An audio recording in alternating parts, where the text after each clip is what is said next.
सेवा को नारायण सेवा कहा जाता है और यदि सेवा गरीब, असहाय और जरूरतमंद की हो तो भगवान की इससे बड़ी पूजा नहीं हो सकती। अशोक विहार रामलीला कमेटी फेज 1 ने भी इस वर्ष यही संकल्प लिया है। इसकी शुरुआत रामलीला कमेटी ने अपने भूमि पूजन के अवसर से शुरू की।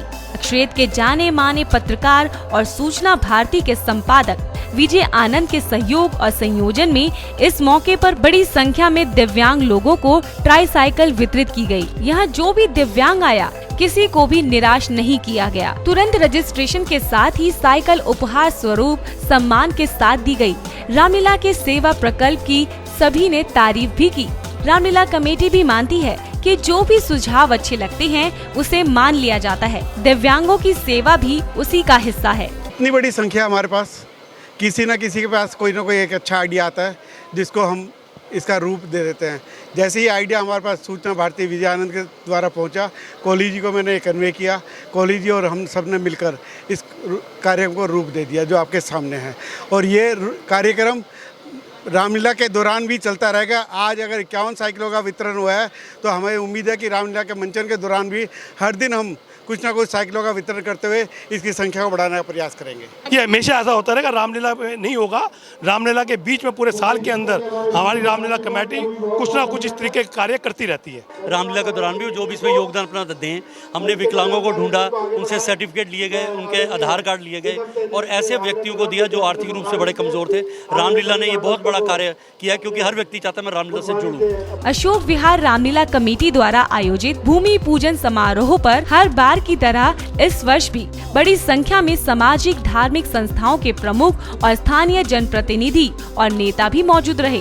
कमेटी ने पूरे आत्मीय भाव और आदर के साथ सभी का सम्मान भी किया। इस मौके पर मुख्य अतिथियों ने कुछ संदेश भी दिए तो कुछ सलाह भी दी। हर बार नई टेक्नोलॉजी मिल रही है तो उससे नई तरीके से पेश हो रही है और लोगों में उत्साह बढ़ रहा है, लेकिन वो कंटेंट कितना लेके जाते हैं वो एक अलग बात है। मंचन की इसकी खास विशेषता ये है कि एक बार रामलीला शुरू हो जाए तो फिर किसी का स्वागत नहीं किया जाता। ये बहुत बड़ी बात है कि राम की लीला को फिर बीच में रोका नहीं जाता। तो उस दृष्टि से ये समाज के लिए बहुत बड़ा संदेश देती है क्योंकि राम तो भारत के जन जन के रोम रोम में बसा हुआ है। हर काम उन्हीं को समर्पित है और उन्हीं के आशीर्वाद से किया जाता है। रामलीला जो है हमारी, वो आपने बिल्कुल ठीक कहा, वो सिर्फ लीला के मंचन तक सीमित नहीं है। हमारी रामलीला जो है वो समाज के अंदर और भी अनेकों कार्य करती आई है और हम धार्मिक कार्य भी करते हैं। साथ में आज इस बार आपने देखा विकलांगों को हमने जो है वो ट्राईसाइकिल दी, व्हील चेयर दी, तो ये भी एक नई चीज़ को हमने जोड़ा है। और इस बार हमारा प्रयास है कि जो बड़े मेधावी छात्र हैं जिनके नंबर 50-90% से ऊपर आएंगे, वो अशोक विहार में जितने भी होंगे 100 हो 150 हो, उन सबको भी बुला के हम इस मंच से सम्मानित करने वाले हैं। करीब 35 साल पुरानी इस रामलीला कमेटी के सदस्य भी बेहद पुराने हैं।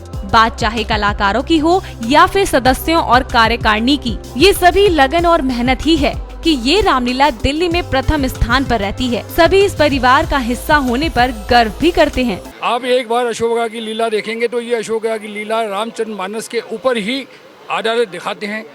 इसके अलावा पिछले कई वर्षों से आप देख रहे हैं कि हमारे अशोक विहार को प्रथम स्थान इसके लिए भी मिला है कि जो हम लीला दिखाते हैं उसका मंचन अपने आप में एक भव्य है। भूमि पूजन के साथ साथ जो दिव्यांगों को उनकी सहायता के लिए, उनकी आजीविका के लिए साइकिल्स और अन्य सुविधा युक्त चीजें इन्होंने दान करी हैं, उसके लिए रामलीला कमेटी बहुत धन्यवाद की पात्र है। अशोक विहार को धर्म नगरी कहा जाता है तो इसमें यहाँ की दोनों प्रमुख रामलीलाओं का भी बड़ा योगदान है। इस मौके पर आदर्श रामलीला कमेटी फेज 2 की भी कार्यकारिणी मौजूद रही। दिल्ली में अशोक विहार रामलीला का एक विशेष आकर्षण भी रहता है। इसकी वजह यही है कि ये परिवार ही बड़ा नहीं है बल्कि रामलीला भी बहुत बड़ी और भव्य होती है। उम्मीद है कि इस बार भी रामलीला पहले से कहीं ज्यादा बेहतर और भव्य होगी। दिल्ली दर्पण टीवी के लिए कैमरामैन योगेंद्र कुमार और लोकेश कुशवाहा के साथ डिम्पल भारद्वाज की रिपोर्ट।